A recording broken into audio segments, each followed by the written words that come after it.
Game 11. So as I promised in game 10, I'm now going to show you another game against Fritz in which I lose. And I think this is also instructive to show you how sometimes you're going to wilt under the pressure of an aggressive player. And this is a good example of that. So let's see what happens here. In this game, I'm actually white, he's black. And we start, well, typically like most of our games, e4, c5. I play my King's Indian attack, d3. Normal development is just happening here. I'm not going to go through every single move to explain it. Again, I want to put my bishop on g2. He plays e5. e5 is a clamping of the center. And the reason why this is such a definitive type move is because now this bishop is going to be kind of hemmed in here. It's not going to have a very bright future. It's not necessarily worse, better or worse for black. It's just a way to play the game. Okay, so bishop g2, just continue development. He plays h6. I think g6 is better. I'm not going to go into very deep analysis of every single move. This is a rapid game or blitz game, 3 minutes per move with 2 seconds added. So it's not 5-0 where it's super fast, but it's fast enough where at a minimum you need to be able to develop your pieces and get them out. And that's h6 is not in the spirit of that. So hey, that's fine. Maybe he wants to limit the scope of my bishop, and that's understandable. So I castle. He plays g5. Now I told you, Fritz is a very aggressive player, and if this isn't an example of that, I don't know what is. So immediately when I look at this over the board, I'm half expecting it, but it's also stressful, right? Because he starts to get a clamp on this, right? On these squares here, he might start with f5, and it just feels like there's pressure on my position, even though he's loosening his king side in a significant way. But it just psychologically, it's very difficult to deal with. So after some thought here, I just play knight c3, right? Just continue my development. What can I do? And he, after some thought, plays bishop g7, which again, I think he should have played earlier, but he's playing now. And what to play here? The position is locked. I think I play the right move here. I play knight d5. Now, another move, which is reasonable, and you're probably going to ask me, why is that a good move, is knight d2. Now, why does that make any sense? Isn't that just hem in my bishop and make things worse? Yes, but the idea is you want to pop into c4 here. He can't play b5 because it's covered by the knight, right? So he can't, that's not a concern. And then once you play the knight c4 move, the bishop diagonal becomes open and you can play moves at some point like f4 and so on, but at any point. Anyway, that's just a nice alternative. It's very positional. It looks pretty good. But I don't do that. I play knight d5. Couple of reasons for that too. I want to just cover squares here to make sure there's no funny business going on. If he plays like knight f6 and takes me here, I can take back with the pawn and have a nice position. I want to play probably c3 and d4 at some point and open the position, but not quite yet. So I'm just awaiting events and seeing what happens here. Okay, knight ge7, reasonable. I think it's just equal here. I don't know what else I would play. That sounds like a good move to me. Now the question is where to play. I have rook e1 as a move. Do I have c3? All these seem like logical moves, but these are always difficult positions to play. It is blitz. You got to make a decision relatively fast. h4 is an idea I was toying around with. Anyway, I just play c3. Keep the knight out of each of these squares. And maybe in some cases a3 and b4 are ideas, but not quite yet. Okay, he castles. Now, castling is a reasonable idea, but remember, his pawn structure here is notoriously challenging. He's got these weak squares, and he's castling into his weakness here. So let's just see what happens. I play h4. I think that's a good move here. Because again, his king side is open. I know where his king is, and I think I have to decide what side of the board do I want to play on, and I've decided it's going to be on this side. So h4 is a good move to keep things going. So he could take, but that doesn't help him, right? If he takes, then I have really nice move, knight h4 and all these weak squares. I have f4, so that doesn't make a lot of sense. Instead, he plays, I think, a reasonable move. He plays g4.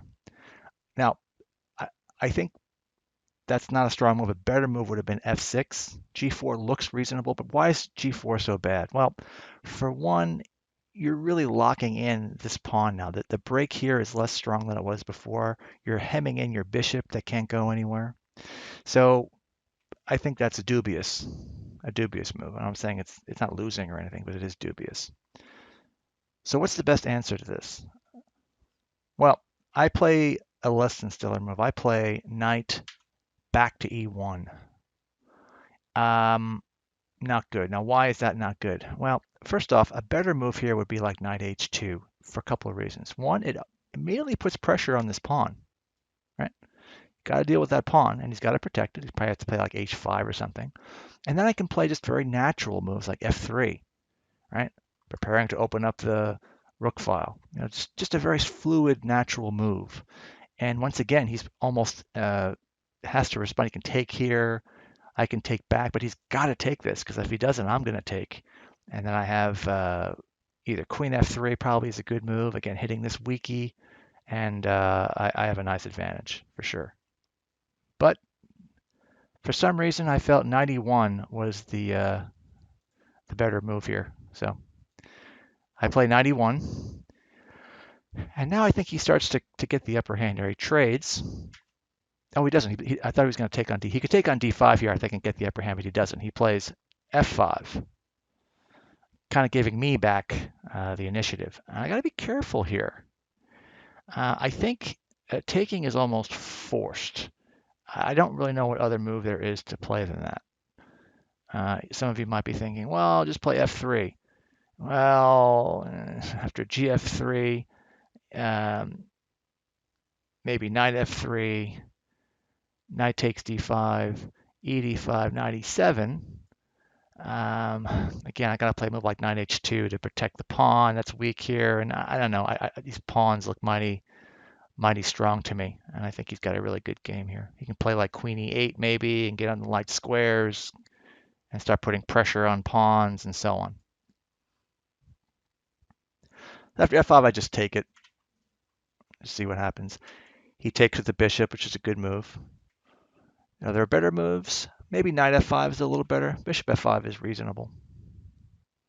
All right, here's where I start to kind of come apart here. I play bishop e3, and in fairness, in all objectivity, I don't think it's a good move. I got to be thoughtful about what I want to do here. The move I should have played, I think, was something like knight e3, hitting the bishop and also putting pressure on this pawn. It's a game of pawn control, square control. Sometimes winning a pawn is key, so why not do that? He'll play bishop e6, and I'm going to win this pawn. Now, you're probably thinking, oh, wait a minute. Why can't he just play a move like this, h5? Well, then I start coming down on him with queen b3. Pawn hangs here. He goes king h8, but I'll take on f5 first. If he takes, I have queen takes b7. So there's a lot of issues going on here, right, that he has to be careful of. I also have moves like this later on, and I'm practically winning this position. So that wasn't very obvious to me. But the reason I play bishop e3, not as a defense, but just to explain my reasoning, is I felt that if I move my knight somewhere, wherever I have to move it, and he tries to play d5, I just take on c5. That was the idea, just to kind of watch over c5 in case it becomes loose. And also I thought queen d2 was a move, right? A doubling up on this pawn here. That's my reasoning. Okay, so bishop e3, dubious. He takes. I think that was ill-advised. Probably just keep developing. This is a problem that I have, and I think Fritz has, we all have as amateur players. Is again, development is always a challenge, and the rooks in both of our positions have not moved, and there's no reason why we shouldn't have moved them yet. So I think rook c8 is a good idea. Okay, but he doesn't do that. He takes. I take back. Game is equal now. King h8, good move. And Now I have to figure out a way, how do I get this knight back in the game here? Do I play knight g2, knight c2? Do I play queen d2? I think queen d2 makes sense. It's not terrible, but I don't play that. I play knight c2, and now I'm deciding that I may want to push this center and break open the center if possible. Is that good? Is it bad?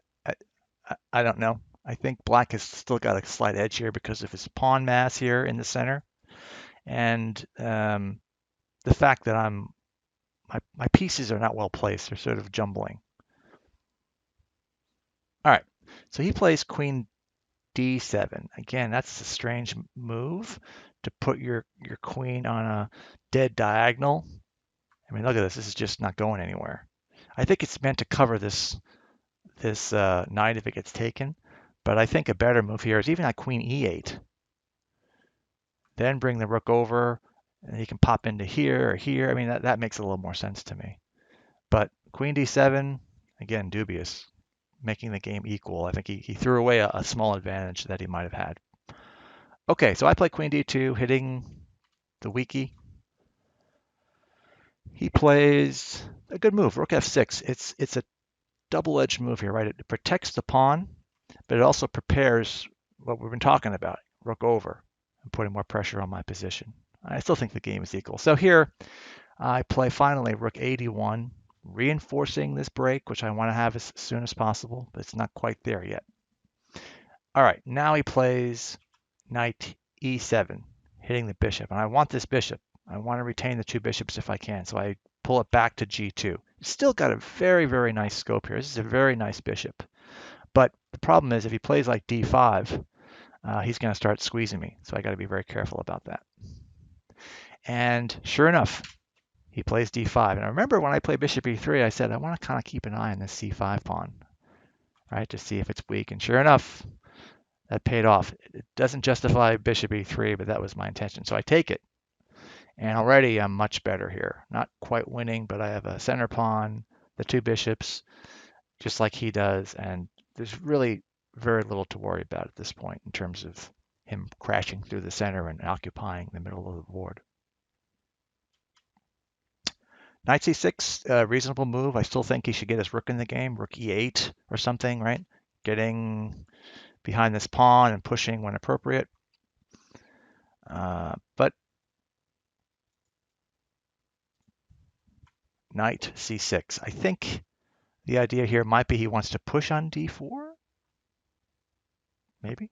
Makes sense. So I say, you know what, I'm going to unwind here, and I play knight e3. Is that a good move? Nah, it's not bad. I think it's fine. I like, looking at this now, I like b4. If b6, I mean, I think b5, right? Something like that. Really, if he takes, that's just bad. Take. And then I have moves like c4, right? Pinning, and the fact that these guys are on the same diagonal is just bad news anyway. But b4 is an option. I play knight e3. Hitting the bishop, also hitting this pawn. So it's not a bad move. I think it's reasonable. He plays back to defend. Makes sense. Now, this is, here I am thinking about what to play. D4 comes to mind. It felt awkward to me. B4, remember before I was saying this is a good move, reasonable. Another move is probably C4. I was worried about something like this, but it's nothing to really worry about. I just play knight D5, right? But I don't play that. I play a move that is really bad here, question mark. I play F3. Now, you might be saying to yourself, well, yeah, you want to open up the F file, right? Get your rooks in the game. Yes, but why?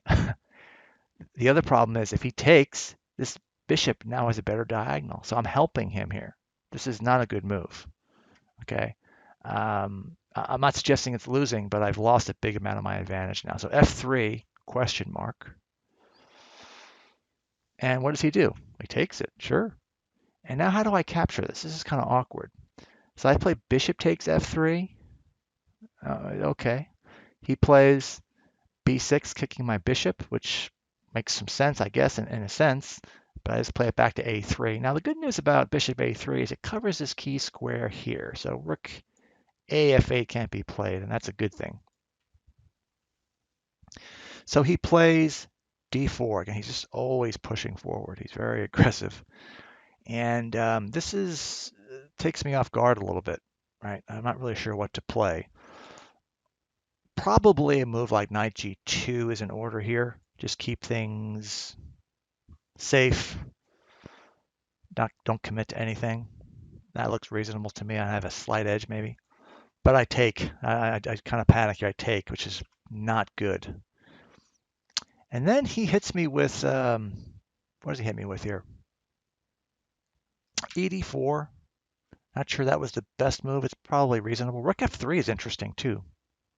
Why? Well, rook takes F3, E takes D4. Yeah, that looks interesting. The two bishops are very, very strong here. Very strong. Knight C4 maybe, BD5, and look at this. I mean, these are really nice. Oops. Nice diagonals. All right, he takes ED4. Now he occupies a key square here. This is annoying. Puts a lot of pressure on things. So I play knight G2. And then he plays finally rook E8. He gets his rook in the game. And now I think I'm a little better, not much. This is, what do they call it? Dynamically equal, maybe. White has a slight edge. So then I play, I'm trying to figure out where do I put my pieces, and I'm looking at squares that are here, right? So if I play like knight F4, right? Hitting some key squares here, does that help? So I say, okay, let's try it out. Knight F4. And he plays bishop G4. Now time is starting to tick down a little bit. So then I'm trying to say, okay, what's a good move here? Probably rook over, getting my rook to an open file. The rook isn't doing anything here. This pawn is weak, but it's not really accessible, so I shouldn't be worrying about it too much. But I don't play that. I play a little more passively. I play queen G2, getting behind to protect the bishop, but also threatening to take on here at some point. I don't think it's the best move. It's just the game is now equal. All right, so now he goes rook E3. Good, putting pressure. Now he's this is distracting now. It's very hard to keep up with what's the best move.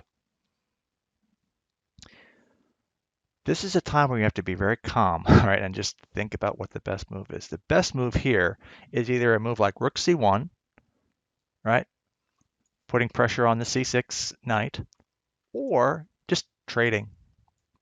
Takes, maybe queen takes, then rook C1 takes, and it's more or less equal. Right, there's not much going on here. Maybe a little edge for white, but nothing to really write home about. But I don't play that. I'm trying to do now is, and again, this is time pressure. I play H5, double question mark, and losing. And the idea is I want to maybe play a move like knight G6, but again, this doesn't make a lot of sense because it's a one move check, and it doesn't really bring much to the position at all. So Fritz now is really starting to swarm here. He finds a very strong move, knight E5. Again, not capturing too quickly. He's bringing more pieces to bear, and that's the right approach. So for all intents and purposes, he has how many pieces participating in this here? Directly or indirectly? Well, let's see. 1, 2, 3, 4. And this guy kind of is in the wings to help with that as well. The only piece not really participating is this guy right here. For me, what's not participating? It's the opposite. This is out of it. He is out of it. So already you can see that this is a dire situation for me. So what do? I figure, well, maybe I should just trade. I could play a move like bishop A8, trying to preserve the bishop, but that doesn't do very much to me because I lose a rook, and there's really no hope. I'm lost. That's the reality. So when you have a death sentence, you just try and live as long as you can, right? So he takes with queen takes G4, which I think is the best move. And why? Again, bringing more pieces into the attack, and now I'm really lost. Look at this. He's got this threat of rook takes G3. What am I going to do? I mean, queen A8. Okay. King H7. This is a prolonged death sentence here, right? And what do? Knight g2, I guess. He can do all kinds of things. I'm just lost here. Knight f3 is coming. Even a strong move like rook c6 is very strong too, coming in the other way, blocking the diagonal. So I can't get back. That's actually a good idea. That's game over. So let's see here. King h7. I check him. That was my death throw here. He plays up. I take on e5, and strangely enough, the game is equal again because I'm hitting the the knight. He should have just taken back with a knight, and the threat still remains, right? Like I'm not even sure what the right move is here. Rook takes f6, rook takes g3, and I'm lost. So he screws this up. Knight g6, he moves and allows me to do this. Now he takes on f1. Now the game, believe it or not, is equal. So I take back with the king, and that's a lost cause because he takes and he's mating me. Game over. I resigned. Now, what I could have done is, again, this is time pressure, just rook takes f1, and the game is actually equal. Drawn. It's a drawn position. I still have to play out the games, but this is he can play bishop takes e5. Now I have moves like queen b7, bg7, and I start to get my pieces integrated, right? Bishop d6 now defends, right? If he takes on d3, I have moves like bishop f4, and it's just drawn. So I think that it's important to realize that attacking players are very difficult to play. They test your chess strength to the max, but it's very important to keep focus on the game. Look at what's hanging, look at where your available pieces are, and don't forget development. It's one of these things I can say a million times. So I'll show more games with Fritz and his aggressive attacking style. But for now, thank you for viewing, and I will see you in the next video.